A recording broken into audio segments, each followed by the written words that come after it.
Hello everyone, myself Dr. AJ and I am here to now starting a new chapter, a new topic that is called PSM. In the PSM हमारा पहला chapter है definition components and tools of epidemiology. Epidemiology सबसे पहले हम जानते हैं कि epidemiology होता क्या है। एपिडेमियोलॉजी जो होती है वो क्या होती है, study of frequency, distribution and determinants of the disease, या डिसीज़ का दूसरा नाम क्या है, health related events and application of this study to control disease. ठीक है, एपिडेमियोलॉजी क्या होती है कि स्टडी ऑफ फ्रीक्वेंसी, उसका डिस्ट्रीब्यूशन और डिटर्मिनेंट्स। ठीक है, डिसीज़ का फ्रीक्वेंसी, डिस्ट्रीब्यूशन और डिटर्मिनेंट्स के बारे में स्टडी करना और इसी एप्लीकेशन को यूज़ करना उस डिसीज़ को कंट्रोल करने के लिए, उसी को हम बोलते हैं एपिडेमियोलॉजी। ठीक है, अब हम बात करते हैं कि एपिडेमियोलॉजी का मेन एम क्या होता है। मेन एम होता है कि study the burden of the disease, दूसरा है study the associated and causative factors, और तीसरा है control and prevention of the disease. तीन मेन एम होता है, पहला है study the burden of disease, दूसरा है study the associated and causative factors, और तीसरा है control and prevention of disease. अब हम बात करते हैं कुछ साइंटिस्ट के बारे में। सबसे पहला आता है जॉन एम लास्ट। ये है जॉन एम लास्ट। इन्होंने क्या दिया था, डेफिनेशन दी थी एपिडेमियोलॉजी की। ठीक है, इन्होंने डेफिनेशन दी थी। फिर सेकंड पे आते हैं जॉन स्नो। ये है जॉन स्नो। ये इन्हें हम फाउंडर ऑफ एपिडेमियोलॉजी या फादर ऑफ मॉडर्न एपिडेमियोलॉजी कहते हैं। ठीक है, फिर थर्ड पे आते हैं फ्रोकेस्ट्रो। फ्रोकेस्ट्रो जो होते हैं इन्हें हम फाउंडर ऑफ एपिडेमियोलॉजी कहते हैं।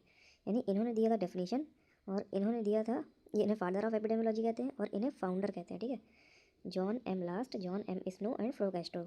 अब एक टर्म आता है फादर ऑफ पब्लिक हेल्थ। तो ये कोई साइंटिस्ट का नाम नहीं बल्कि ये किसी डिसीज़ का नाम है, कॉलेरा। ठीक है, तो आप ये सब याद रखिएगा। अब बात करते हैं components studied in the epidemiology. अब कुछ कंपोनेंट्स हैं जिन्हें हमें एपिडेमियोलॉजी में पढ़ना है। पहला है डिसीज़ की फ्रीक्वेंसी, उसका डिस्ट्रीब्यूशन और डिसीज़ का डिटर्मिनेंट्स। तीन चीज़ें हमें पढ़नी है। हमने डेफिनेशन में भी देखा था डिसीज़ की फ्रीक्वेंसी, डिस्ट्रीब्यूशन और डिटर्मिनेंट्स। अब हम बात करते हैं फ्रीक्वेंसी क्या होती है। डिसीज़ की फ्रीक्वेंसी क्या होती है, उसका इंसिडेंस और प्रेवलेंस आता है डिसीज़ की फ्रीक्वेंसी में। इसको हम मेज़र करते हैं terms of rate, ratio, proportion. ठीक है, अब डिसीज़ के डिस्ट्रीब्यूशन की अगर बात करें तो डिस्ट्रीब्यूशन क्या होता है कि कैसे कोई डिसीज़ डिस्ट्रीब्यूट होती है in terms of time, place और पर्सन। अब डिसीज़ के डिटर्मिनेंट्स क्या होते हैं, why and how the disease occurred, और ये एक तरह की एनालिटिकल स्टडी है।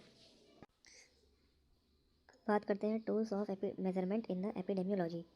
तो जो कुछ टूल्स होते हैं जिन्हें हमें एपिडेमियोलॉजी में मेज़र करना होता है, जैसे कि, और इसमें खास बात है कि सबके पास अपना न्यूमरेटर और डिनोमिनेटर होगा। ठीक है, अब सबसे पहला आता है रेट।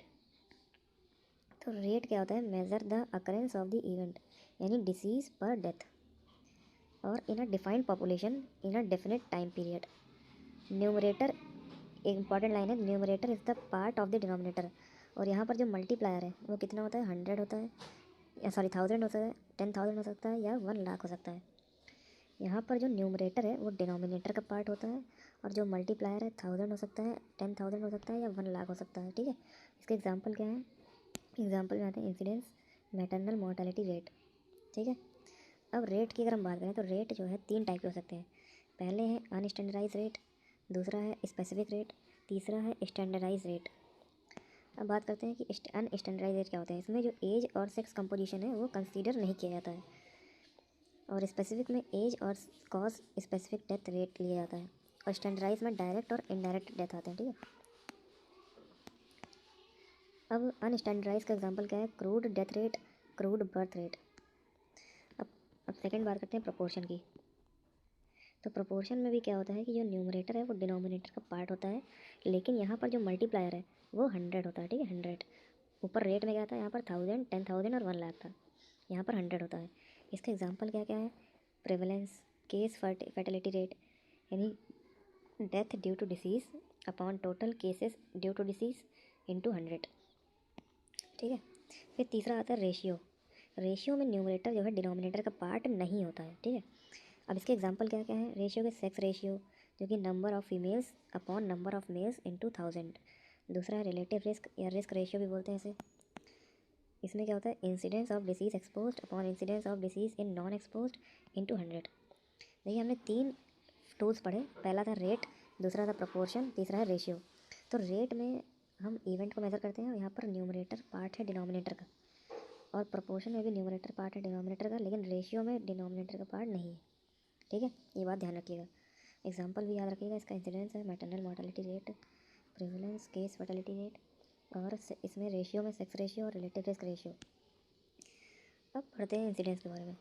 इंसिडेंस क्या होता है? Number of new cases of a disease या newspapers upon episodes of sickness occurring in a definite population during the specific time period. ये क्या कह रहा है कि जितने न्यू केसेस आए डिसीज़ के upon number of episodes of sickness in a defined population during the specific time period. तो इसका फार्मूला क्या होता है इंसिडेंस का? Number of new cases of a disease occurring in a definite population during the specific time period upon population at risk into 1000। देखिए, incidence का formula अगर हम लिखना चाहें तो क्या होता है? इंसिडेंस का अगर हम फार्मूला लिखना चाहें तो क्या होता है? Incidence is equal to number of new cases of a disease in a defined population upon population at risk, population at risk into 1000। तो ये है इंसिडेंस का फार्मूला। और यहाँ पर जो न्यूमरेटर है वो डिनोमिनेटर का पार्ट होता है, और ठीक है, इंटू 1000 सॉरी, और यहाँ पर मल्टीप्लायर कितना होता है? 1000। और ये किसका एग्जांपल है? रेट का। ठीक है, और इसमें कुछ हाई यील्ड पॉइंट्स हैं, जैसे it measuring the rate at which new cases of disease occurs more important for acute illness. और ये प्राइमरी लेवल ऑफ प्रिवेंशन है जो कि फोकस करता है कि कैसे इंसिडेंस ऑफ डिसीज़ को कम किया जाए। अब पढ़ते हैं यूजेस ऑफ इंसिडेंस। क्या क्या यूजेस होते हैं इंसिडेंस के? टू कंट्रोल द डिसीज़, दूसरा etiology, pathogenesis and distribution of disease, तीसरा है efficacy of preventive therapeutic measures, चौथा है effectiveness of health services provided. ये कुछ यूजेस हैं। ठीक है, अब बात करते हैं स्पेशल इंसिडेंस रेट क्या क्या होते हैं। तो दो टाइप के रेट होते हैं स्पेशल वाले, एक होता है अटैक रेट, दूसरा होता है सेकेंडरी अटैक रेट। ठीक है, मतलब प्राइमरी है और ये सेकेंडरी है। तो प्राइमरी वाला जो होता है इसको कैलकुलेट कब किया जाता है? ड्यूरिंग द एपिडेमिक, और यूजुअली एक्सप्रेस्ड एज 100। और ये होता है सेकेंडरी अटैक रेट। ठीक है, अब हम बात करते हैं प्रेवलेंस की। तो प्रेवलेंस क्या होता है? Total number of all the individuals, total number of all the individuals who suffer from a disease, यानी न्यू प्लस ओल्ड। इंसिडेंस में हम क्या लेते थे? केवल न्यू केसेस लेते थे, लेकिन यहाँ पर हम न्यू प्लस ओल्ड दोनों केसेस लेंगे, यानी total number of existing cases of a disease. ठीक है, अब प्रेवलेंस का फार्मूला क्या होता है? प्रेवलेंस का फार्मूला होता है total number of cases of a disease in a community at the point of time upon total number of population in the community at the same point of time into 100।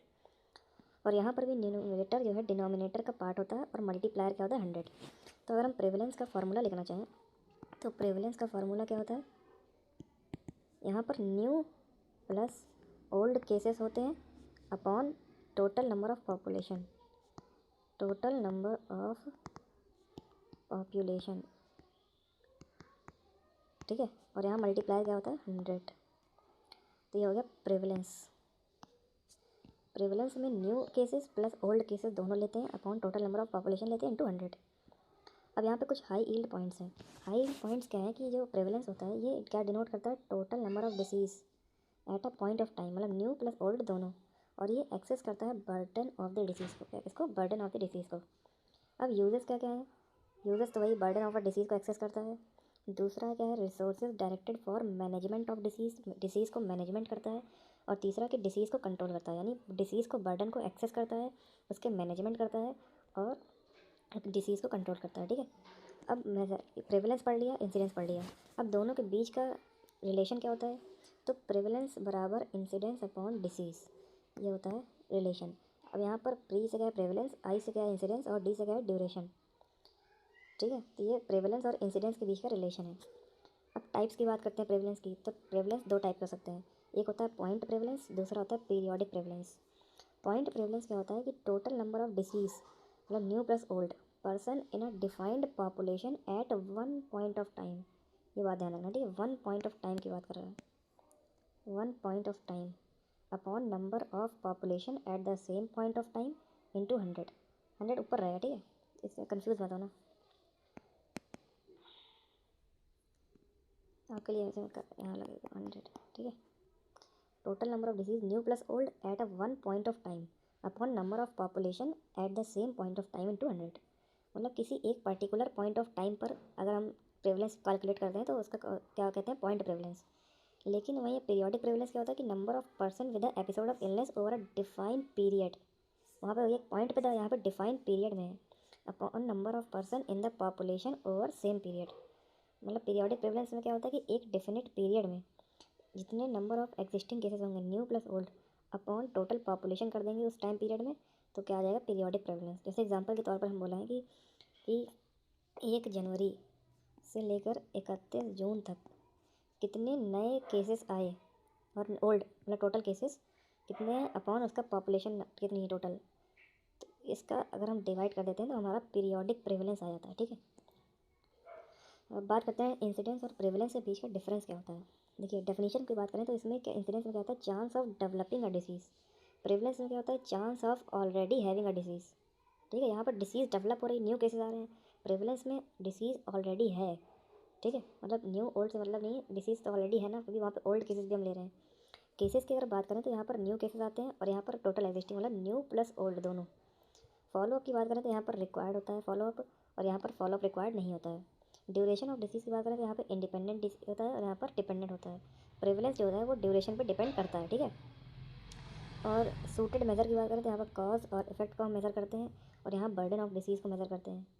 Calculation की बात करें तो यहाँ पर cohort study होती है, यहाँ पर क्रॉस सेक्शनल। इस कोहर्ट और क्रॉस सेक्शनल के बारे में हम आगे वाले चैप्टर्स में पढ़ेंगे। ठीक है, तभी आप इतना जान लीजिए कि इंसिडेंस और प्रेवलेंस के बीच में डिफरेंस क्या क्या है, जिससे कि पेपर में क्वेश्चन आए तो आप कर सकते हैं। ठीक है, अब रिलेशनशिप बिटवीन इंसिडेंस और प्रेवलेंस तो मैं बता ही चुका हूँ। अब और डिफरेंस क्या क्या है, जैसे कि अगर इफेक्टिव ट्रीटमेंट है जो कि डिसीज़ को क्योर करना है तो इंसिडेंस तो सेम रहेगा, लेकिन जो प्रेवलेंस है वो डिक्रीज़ कर जाएगा। अगर हम इफेक्टिव ट्रीटमेंट देते हैं डिसीज़ को कम करने के लिए तो इंसिडेंस तो अपना सेम रहेगा क्योंकि रिस्क फैक्टर सेम है और प्रेवलेंस कम हो जाएगा। अब दूसरा है कि न्यू ट्रीटमेंट जो अगर हम देते हैं जो कि डेथ को तो प्रिवेंट करता है लेकिन डिसीज़ को क्योर नहीं करता। जैसे example ART assisted reproductive technology, ये HIV को जो डेथ होती है HIV की जैसे उसको तो प्रिवेंट करता है, डिले करता है, लेकिन उसको डिसीज़ को क्योर नहीं कर पाता। तो इस केस में भी इंसिडेंस तो सेम होगा लेकिन ड्यूरेशन बढ़ जाएगा, मतलब ड्यूरेशन ऑफ डेथ जो है वो बढ़ जाएगा, लाइफ सॉरी डेथ नहीं लाइफ। अब न्यू ट्रीटमेंट अगर हम देते हैं डिसीज़ को क्योर करने के लिए फिर भी इंसिडेंस सेम रहेगा और ड्यूरेशन प्रेवलेंस जो है वो कम हो जाएगा। क्यों? क्योंकि ड्यूरेशन कम हो रहा है और ये डिसीज़ को क्योर कर रहा है ना। Easily curable and fatal disease में disease incidence same, prevalence decrease. New preventive modality launched जैसे वैक्सीनेशन, तो इसमें इंसिडेंस डिक्रीज, प्रेवलेंस भी decrease.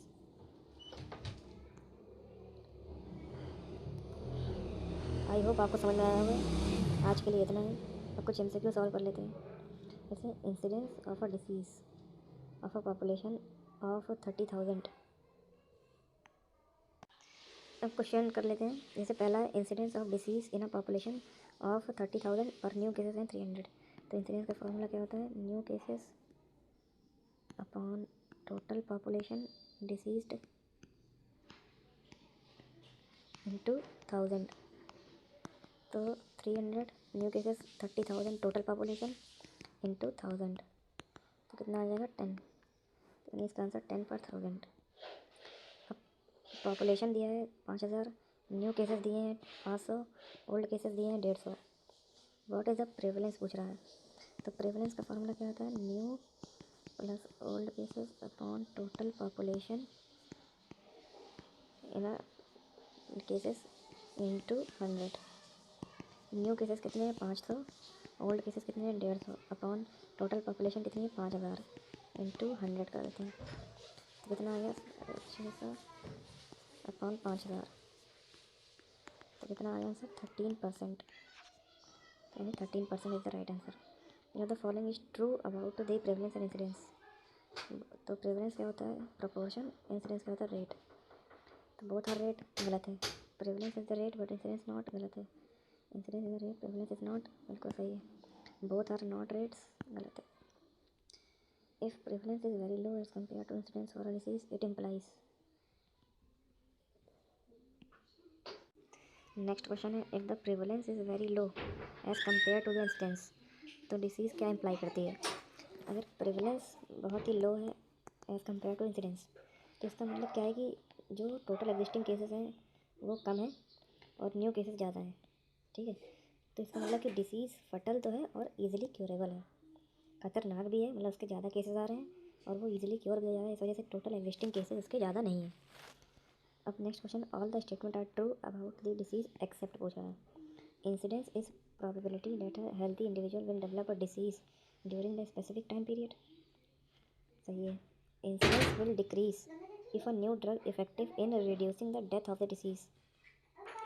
Incidence measures about absolute risk of developing disk disease और incidence decreases if the particular prevention is effective.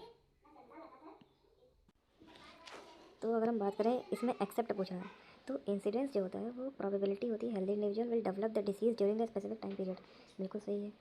Incidence will decrease if a new drug is effective in reducing death from the disease, ये गलत है। Incidence same रहता है। Incidence measure about absolute risk of the developing disease, सही है। Incidence decrease of a particular prevention program is effective,